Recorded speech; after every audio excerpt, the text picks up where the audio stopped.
Buenos días, clase. Hoy vamos a aprender sobre los ecosistemas y las cadenas alimenticias. Estos son unos temas que son bien claves para el examen de ciencias. Vamos a ver qué son, cómo funcionan y al final vamos a ver algunas preguntas para practicar. ¿Ok? Empecemos pues. Obviamente, la parte de los ecosistemas vienen incluidos en la parte de ciencias de la vida. Bueno, empecemos por definir qué es un ecosistema. Entonces, tenemos que un ecosistema es un sistema natural que está formado por seres vivos. A estos seres vivos se les conoce como factores bióticos. Recuerden que bio significa vida. Entonces, los seres vivos es la parte que está viva del ecosistema, se le conoce como factor biótico o factores bióticos. Y también el entorno en el que viven. Pues el entorno es todo menos lo que está vivo, o sea, los factores abióticos. Si bio significa vida, la A es una negación, ¿cierto? Entonces, abiótico significa que no está vivo, ¿ok? Entonces, los ejemplos de ecosistemas que tenemos acá son bosques, un río, un desierto, pero uno puede llegar a ser como tan académico y decir que en una gota de un lago puede haber un ecosistema, ¿cierto? Por toda la cantidad de microorganismos que pueden existir. Entonces, los ejemplos pueden ser muchos y muy variados. Bueno, entonces practiquemos pues. Miremos entonces cuáles serían los elementos bióticos de este ecosistema. Aquí esto es un ecosistema acuático, probablemente de río. Entonces, biótico significa vivo, ¿cierto? Entonces, lo biótico son esos factores o elementos vivos del ecosistema. Obviamente que tenemos los pececitos, ¿verdad? Los peces son bióticos. Esta planta acuática también está viva, estas plantas acuáticas también están vivas, etcétera, ¿cierto? Entonces es muy fácil identificar estos elementos bióticos. Bueno, ahora miremos entonces cuáles serían los elementos abióticos. ¿Qué piensas tú? ¿Cuáles serían? Bueno, entonces los abióticos, el más evidente es ¿cuál? Aquí en este ecosistema, pues el agua, ¿verdad? El agua no está viva, el agua es algo abiótico, un factor abiótico. ¿Qué más puede haber acá? Pues no veo ni en esta foto, no alcanzo a ver piedras, no alcanzo a ver tierra, no alcanzo a ver arena, pero lo que sí alcanzamos a ver es luz.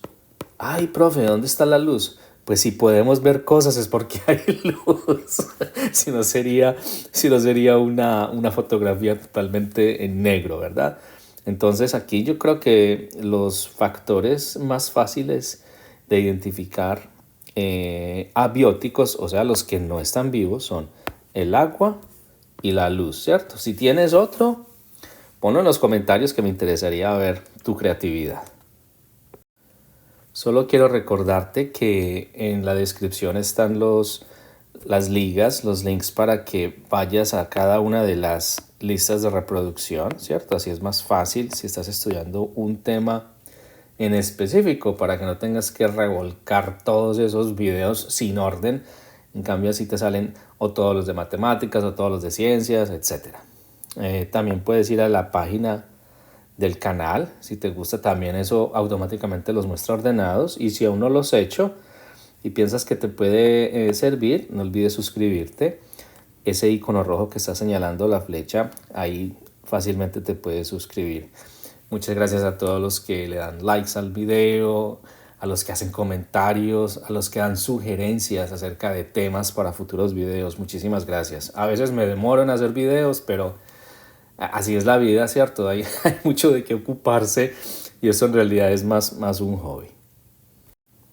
Bueno, relaciones en un ecosistema.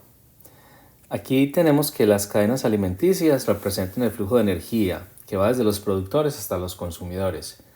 Esto que se ve tan a simple vista sencillo, esta es la esencia de las relaciones en las cadenas alimenticias. Es el flujo de energía. Cada que te muestren un gráfico de una cadena alimenticia o de una red alimenticia y vas a ver flechas. Esas flechas que te están mostrando, no pienses en quién se come a quién. Siempre, siempre las flechas están mostrando ¿qué? El flujo de energía, la dirección en la que la energía está fluyendo.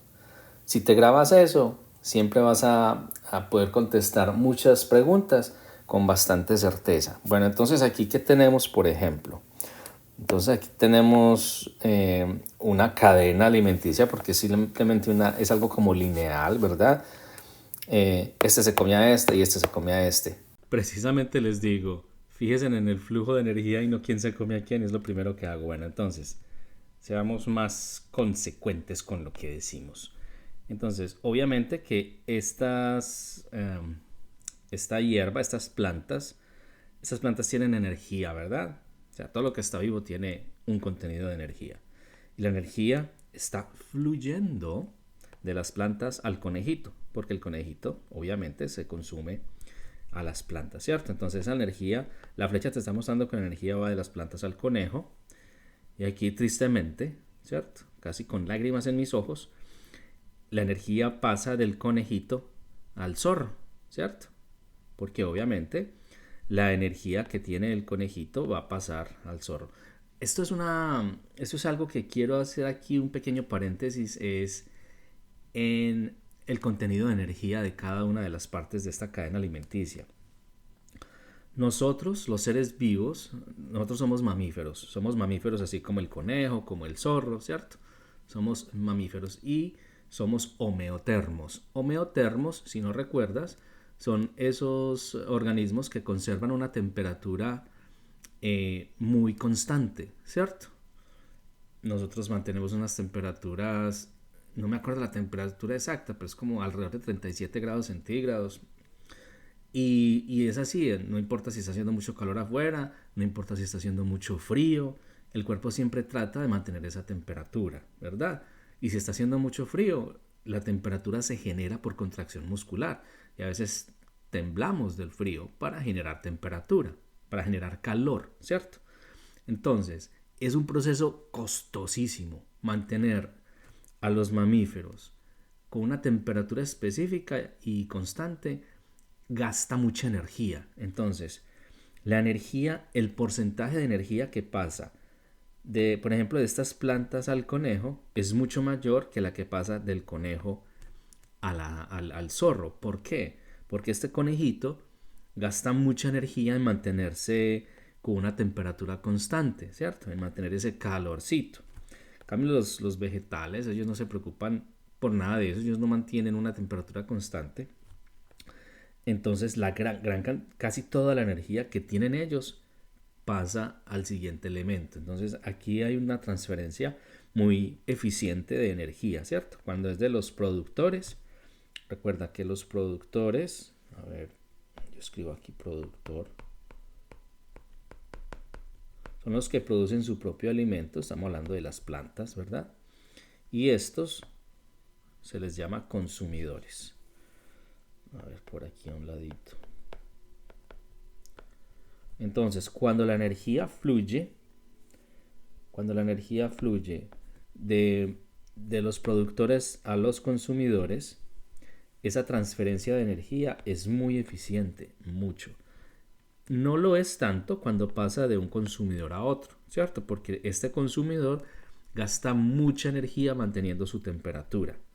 Entonces, no es que el zorro se come el 100% de la energía que tiene este conejo, porque este conejo está gastando mucho, ¿sí?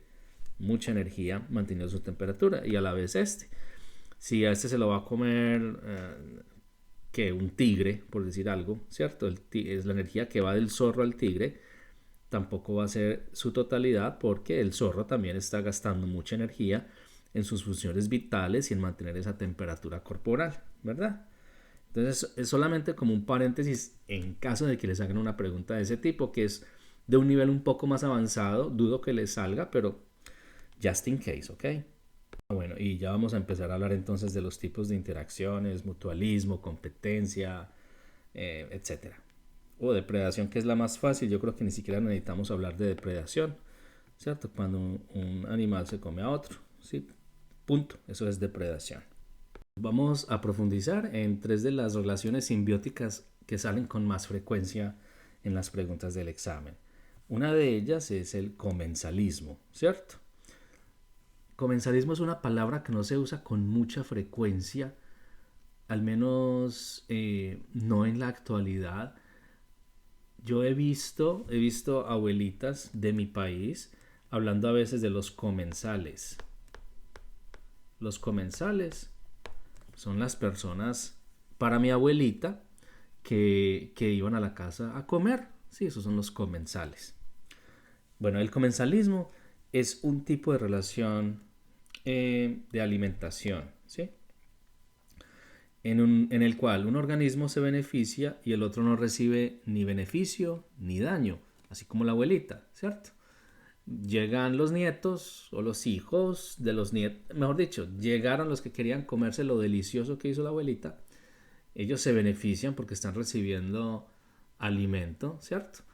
Pero la abuelita no se está perjudicando, ni se está beneficiando tampoco. A ella no la beneficia en nada, que estoy hablando biológicamente, ¿cierto? Ahorita me van a salir, no, pero es que la relación con su familia la va a beneficiar de forma emocional. Sí, pero estamos hablando de lo meramente biológico, ¿sí? No estamos hablando de nada aparte de lo biológico. Entonces, biológicamente hablando, a la abuelita ni la beneficia ni la perjudica que vayan y coman a la cocina de ella, ¿verdad? No la perjudica porque ella no se está enfermando por eso, ella no está perdiendo sangre por eso, nada, ¿cierto? Ella está igual que todos los días. O tampoco la beneficia, ¿cierto? Entonces, esa es la relación de comensalismo, en la que solo uno se beneficia y el otro ni bien ni mal, no le importa prácticamente, ¿cierto? Entonces, aquí tenemos un ejemplo. En este dibujo esta es la rémora, que es un pececito que vive casi como si fuera el guardaespaldas del tiburón. Digo guardaespaldas en un sentido que es totalmente inapropiado porque él no va a defender al tiburón. Él lo único que está esperando es que el tiburón cace, coma y que las sobras le puedan llegar a la rémora, ¿sí?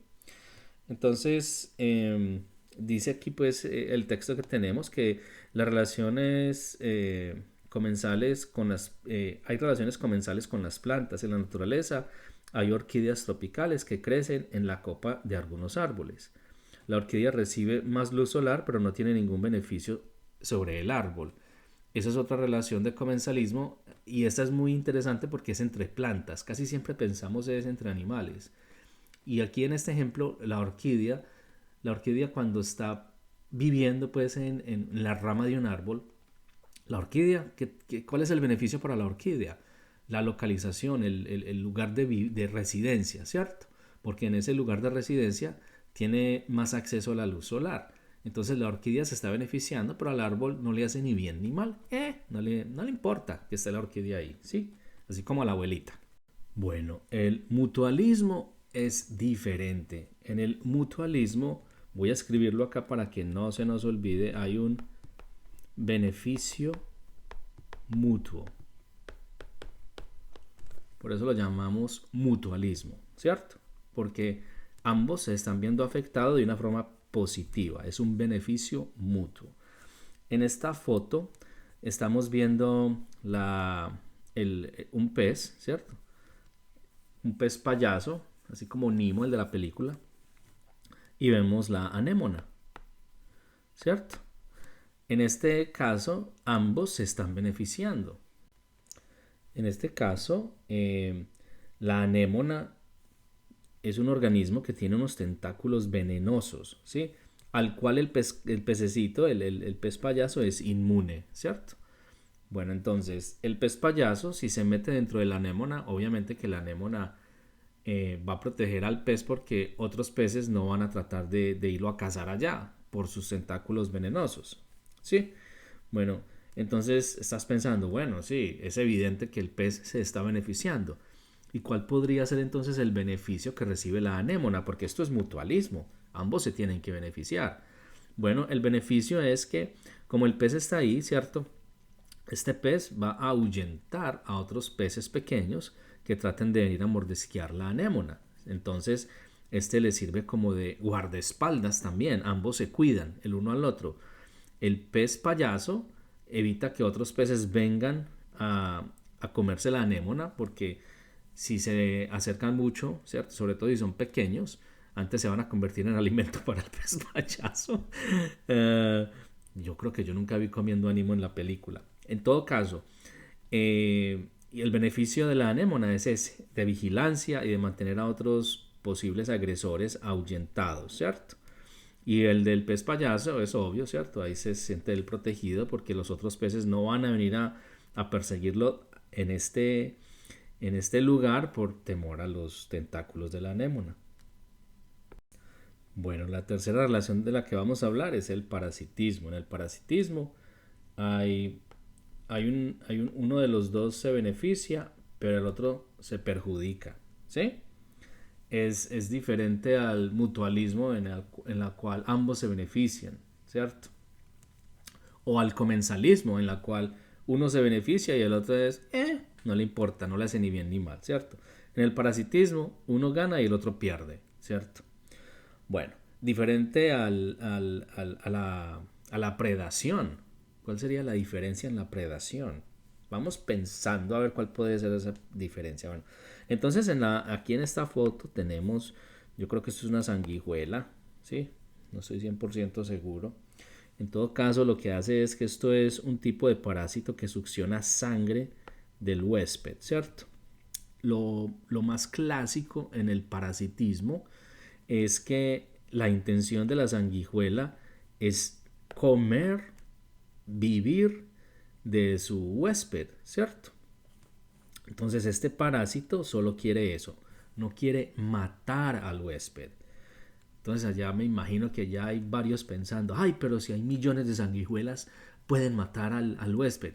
Sí, yo entiendo, pero lo clásico es que el huésped no tenga millones de sanguijuelas, que tenga una o unas pocas que no lo van a matar, lo pueden debilitar, pero no lo van a matar, porque no se beneficiarían si se muere el huésped. Entonces, ¿ya qué van a comer, verdad?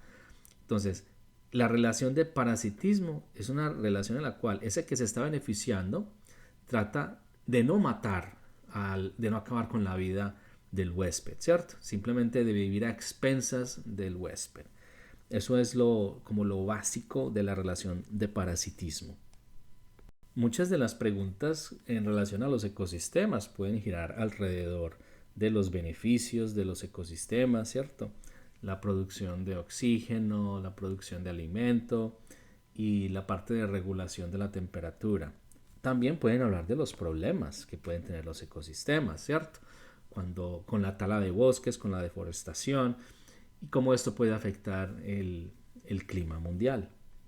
Bueno, yo pienso que no nos podemos ir sin hablar de fotosíntesis. La fotosíntesis es la reacción química más importante que sucede, que ocurre en este planeta, ¿sí? ¿Por qué?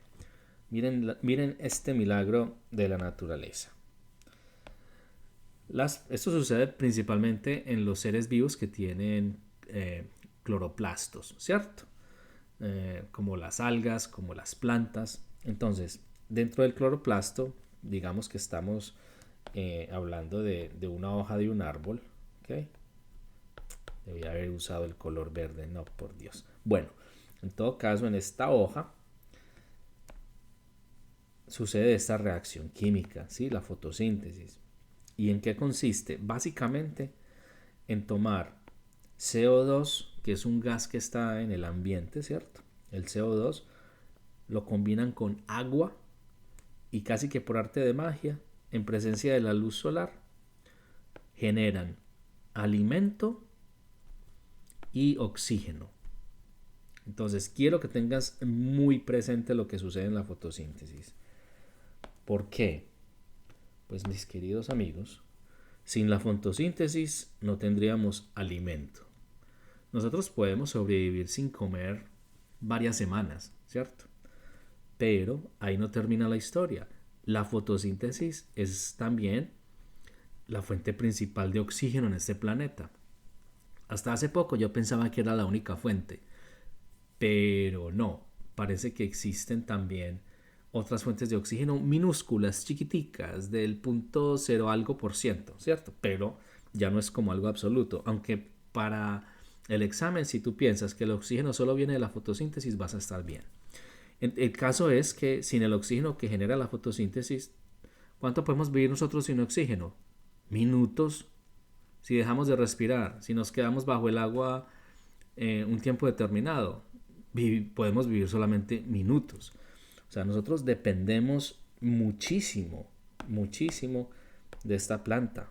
A ver, pues ya sí le puse color verde. Dependemos muchísimo de esta reacción química, de la fotosíntesis. Es demasiado importante. Entonces, el CO2 se encuentra en el ambiente. El CO2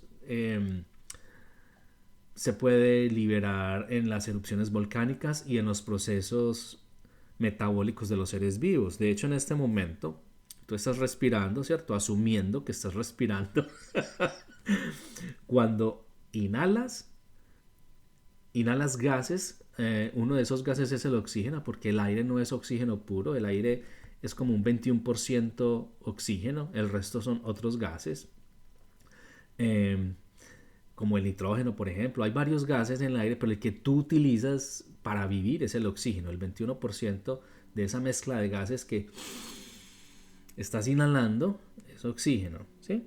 Y ese oxígeno por lo general viene del proceso de la fotosíntesis. Entonces, sin las plantas no podríamos vivir, porque sin oxígeno no podemos vivir.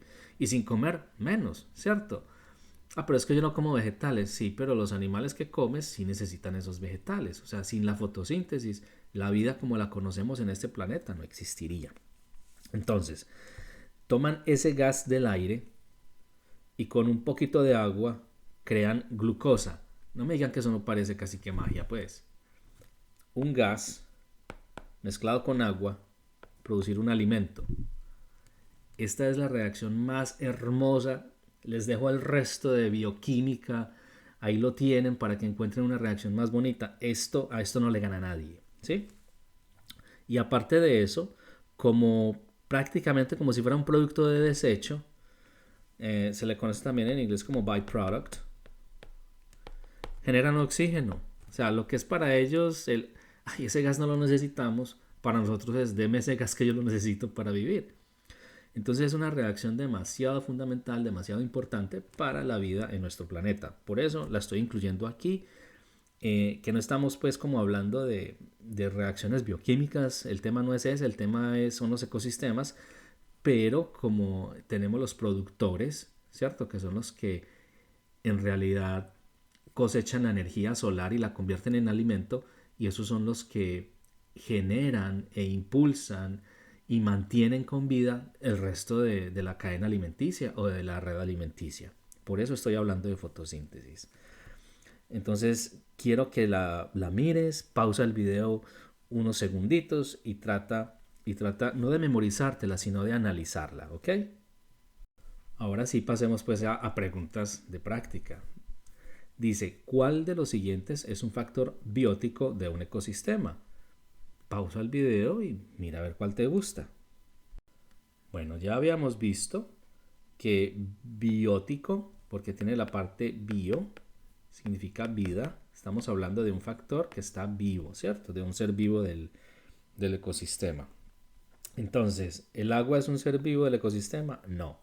¿La luz solar es un ser vivo? No. ¿La temperatura es algo vivo del ecosistema? No. Obviamente que va a ser el árbol, ¿cierto? Puede haber sido un pajarito, puede haber sido una lombriz, puede haber sido una bacteria, pero solo la única condición es que esté vivo para que sea biótico, ¿ok? Bueno, hasta ahora en este video no hemos hablado de descomponedores, pero miremos a ver si eres capaz como de encontrarle el sentido. En una cadena alimenticia, los descomponedores se encargan de A. Convertir la energía del sol en alimento. B. Descomponer materia orgánica y reciclar nutrientes. C. Cazar a los consumidores primarios. Y D. Filtrar el agua de los ríos. Bueno, pues obviamente, pues yo digo obviamente, yo no sé si sea en realidad tan obvio, convertir la energía del sol en alimento, eso no es de descomponedor, eso es de un productor, de un producer, ¿cierto? De las plantas. Entonces no es esta. Cazar a los consumidores, no. ¿Sí? Estos son los depredadores.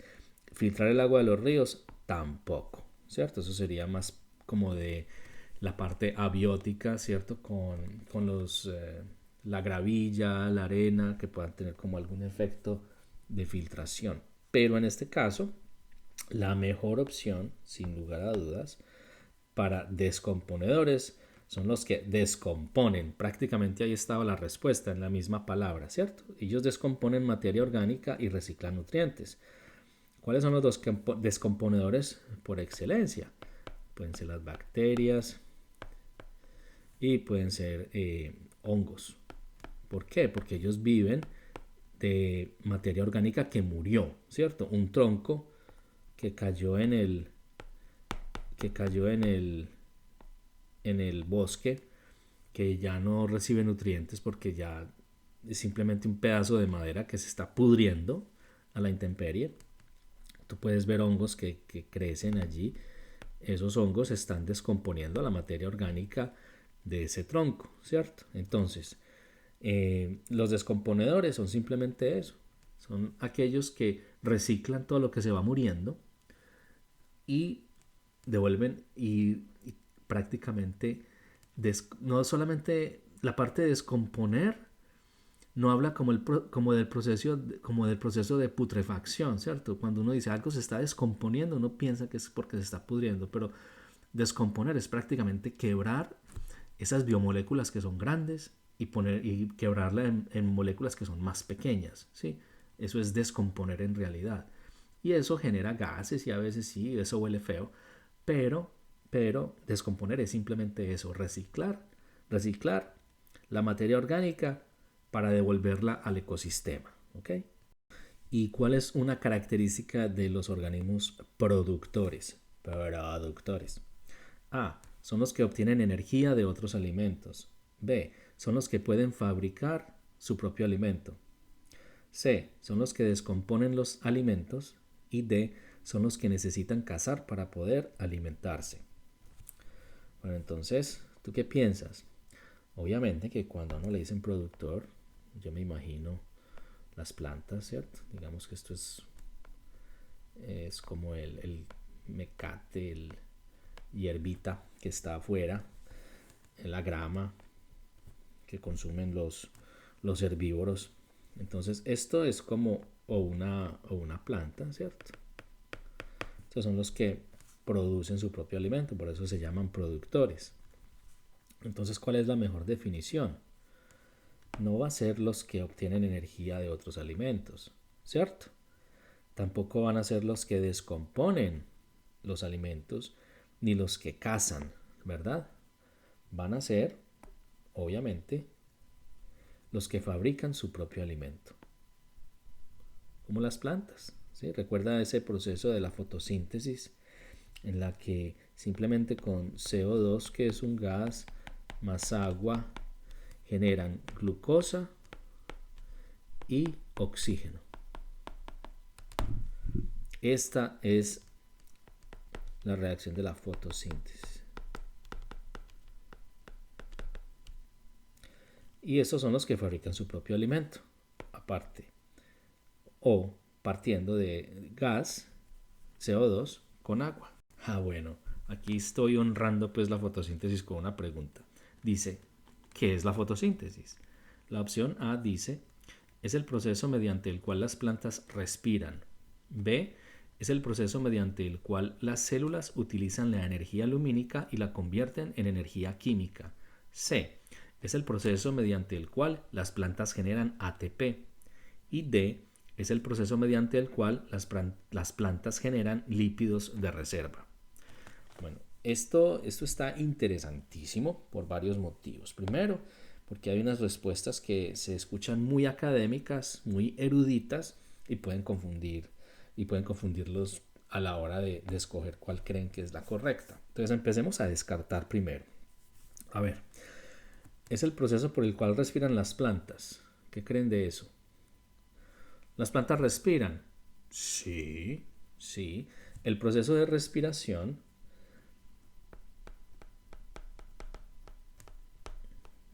es intercambio de gases, ¿verdad? Y generalmente lleva uso de energía.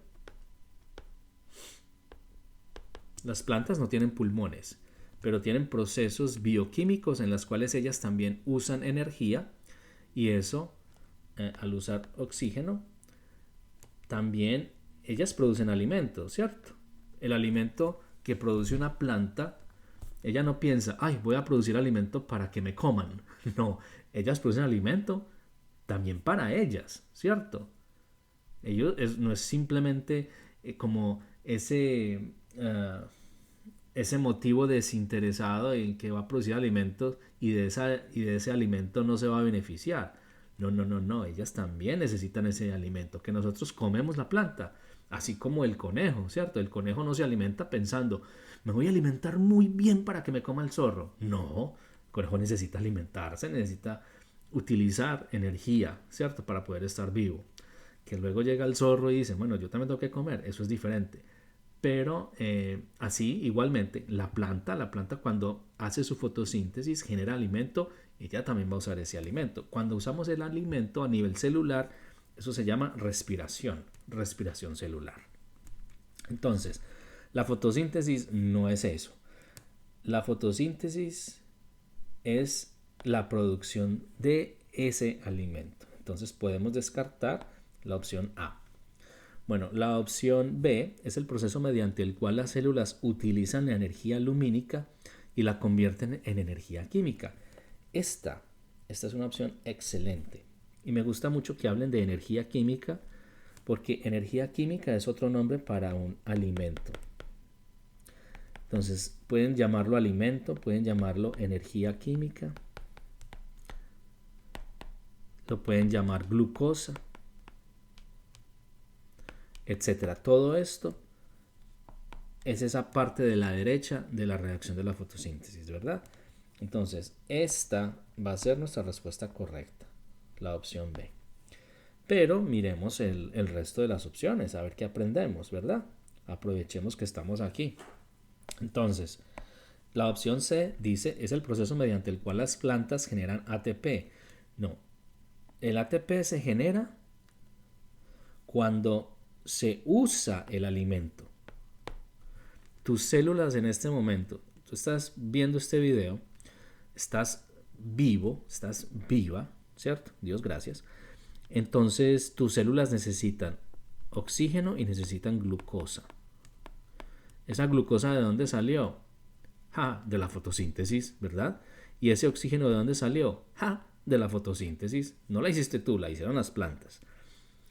Ese proceso de usar la fotosíntesis, de usar la glucosa, ¿sí? Desde lo que nos están hablando, genera ATP. El ATP es una sigla para representar una macromolécula que se llama adenosintrifosfato.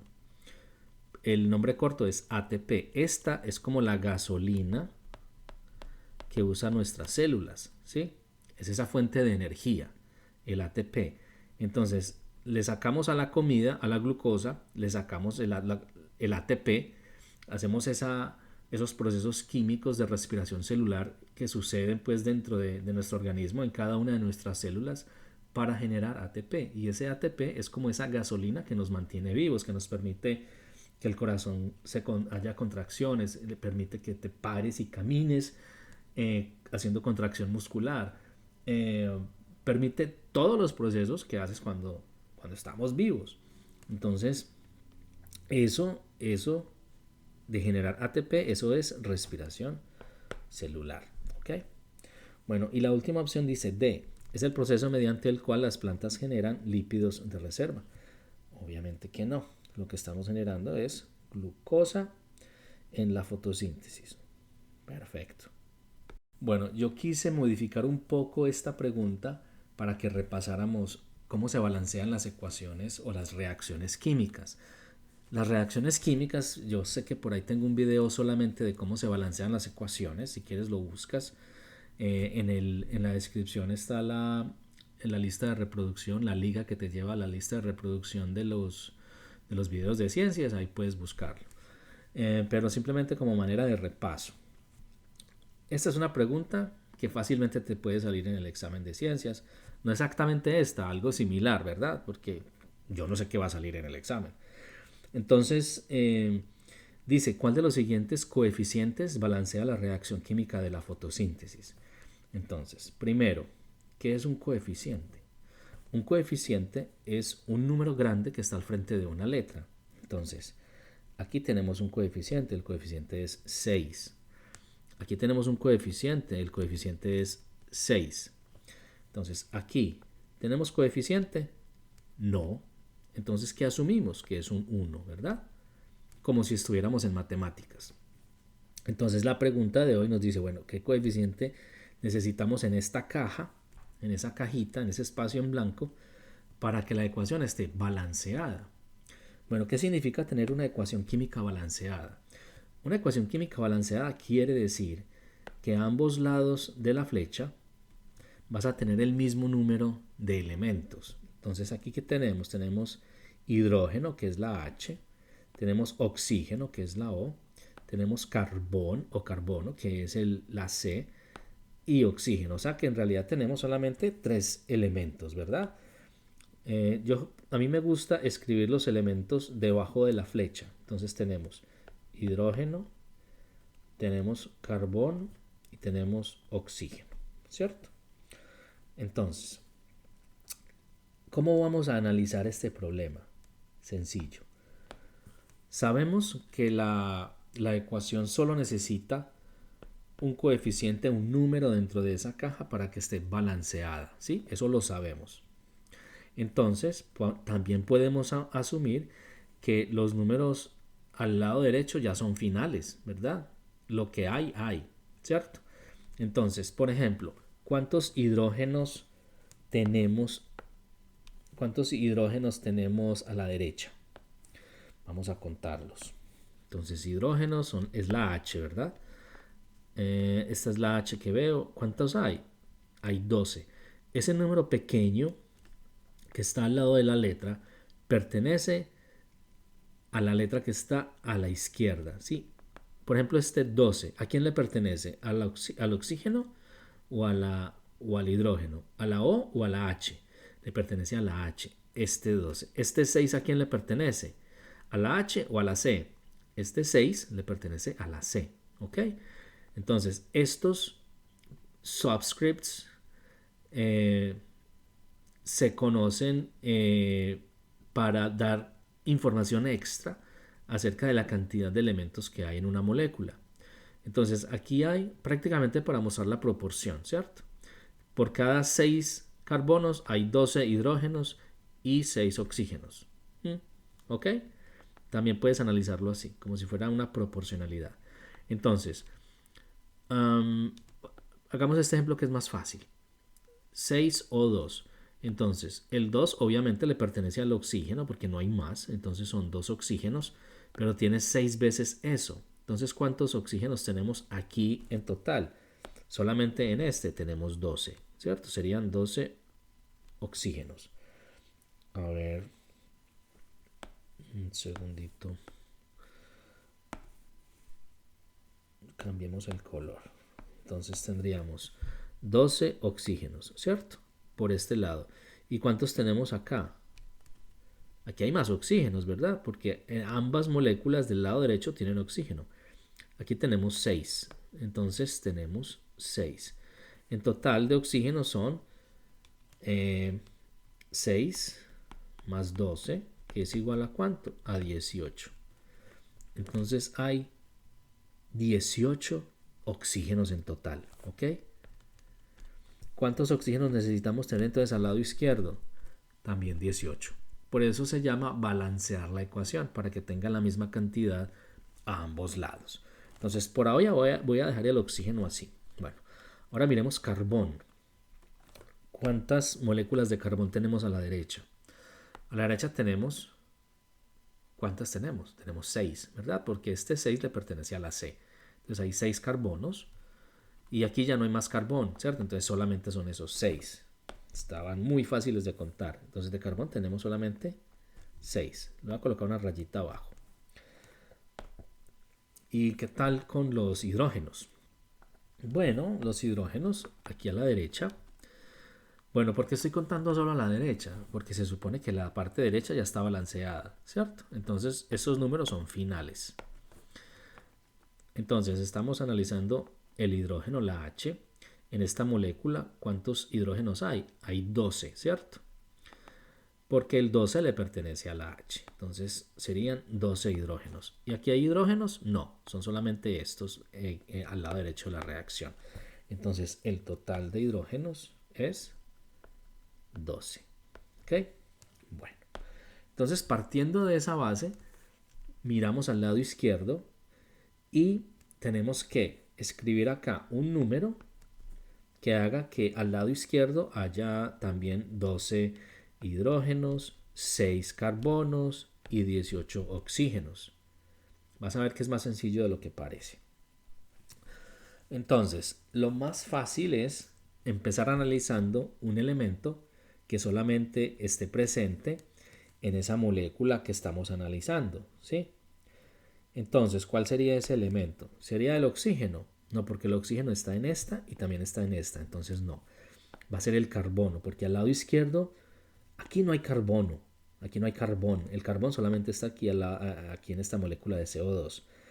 Entonces, ¿cuántos átomos de carbón tenemos en este momento? Sin poner ningún número en la cajita. Tenemos 1, ¿cierto? Porque no está ahí escrito el número, el 1 chiquitico, como está aquí escrito el 2. Esta molécula tiene 2 oxígenos y un carbono. ¿Ok? Entonces, como solamente hay un carbono, ¿qué número tenemos que escribir acá para que tengamos 6? ¿Qué piensas? Pues yo creo que la respuesta es más que evidente, ¿cierto? Tiene que ser un 6. Porque con ese 6, recuerda que el coeficiente afecta a toda la molécula. Estos 6 H2O, tú tienes 2 hidrógenos por este lado y un oxígeno por este lado, pero tienes 6 veces eso. Entonces, ¿cuántos hidrógenos hay en este momento en esta molécula? Tienes 2 por este sufijo, pero tienes 6 veces eso por este coeficiente. Entonces sería 2 por 6, que es 12. Y aquí no hay hidrógeno, entonces solo son estos 12. Entonces, de hidrógeno, vamos a escribir eso con qué color, color verde, a ver. De hidrógeno tenemos 12 al lado izquierdo. Entonces el hidrógeno por ahora se balancea porque tienes 12 a la izquierda y 12 a la derecha. El hidrógeno está balanceado. Ahora miremos cómo nos va con el oxígeno. ¿Cuántos oxígenos tenemos en la parte izquierda de la reacción? De esta molécula de 6H2O tenemos ¿cuántos oxígenos? Recuerda que el coeficiente afecta a toda la molécula. Entonces tenemos 6 veces lo que tenemos acá, que son 6 por 1, 6. Entonces de acá de esta molécula tenemos 6 oxígenos. ¿Y cuántos tenemos en esta molécula de CO2? Si ponemos este coeficiente de 6, entonces aquí tenemos 2 oxígenos, pero 6 veces eso serían 12. Entonces, para hacer memoria, de acá teníamos 6, ¿verdad? Porque este coeficiente afecta a la O. Entonces 6 por 1 es 6. Y de este, ¿cuántos oxígenos tenemos? Tenemos 12. ¿Sí? Porque tenemos 2 oxígenos acá, pero tenemos 6 veces eso. Entonces 6 por 2 es 12. Entonces tendríamos el equivalente a 6 más 12, que es igual a 18, ¿verdad? Ah, perdón, lo escribí donde no era. Estamos hablando de los oxígenos. A ver si se deja borrar. Uy, sí, se dejó borrar. Bueno, entonces es 6 más 12, que es igual a 18. ¿Ok? Son 18. Entonces el oxígeno en este momento se ve muy bien también. Tenemos 18 al lado izquierdo y 18 al lado derecho. El oxígeno está balanceado. ¿Y qué tal el carbón? Pues fácilmente. El carbón acá Aquí no hay carbón, en este 6H2O ahí no hay carbón, o sea que esta es la única molécula con carbón. Entonces, ¿cuántos carbonos hay? ¿Cuántos carbonos hay? La C no tiene números, o sea que solamente una C, pero tenemos 6 veces eso, sería 6 carbonos, ¿verdad? Entonces escribimos acá 6. Bueno, lo que acabé de hacer fue mostrarles cómo se balancea analizando todos y cada uno de los elementos, pero en la práctica tú no tienes que hacer eso. Te vas a enfocar en el que más te conviene. ¿Y cuál te conviene más para el análisis de este problema? El carbono. ¿Por qué? Porque el carbono solo está en esta molécula en el lado de los reactantes, ¿verdad? Entonces va a ser mucho más fácil de analizar. Si miramos solamente carbón, ¿cuántos carbonos hay al lado derecho?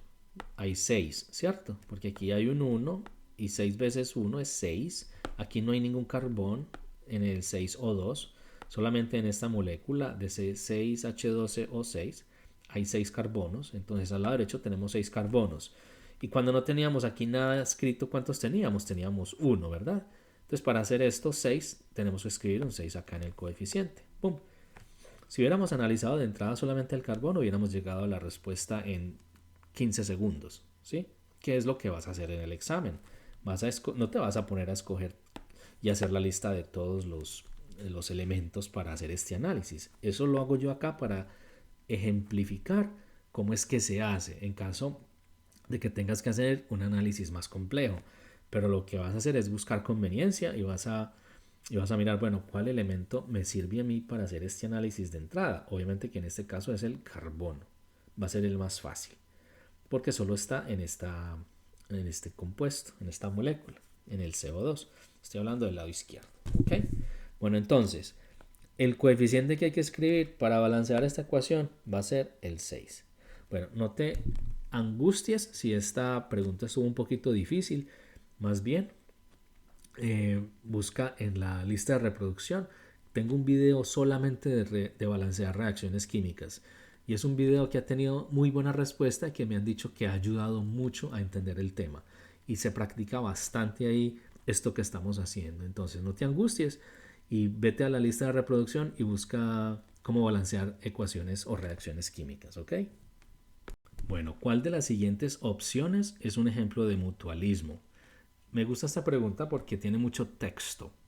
Y me gusta porque en el examen te vas a cansar y cuando llegues a preguntas así, eso te va a drenar la energía mental. Entonces es buena práctica, ¿ok?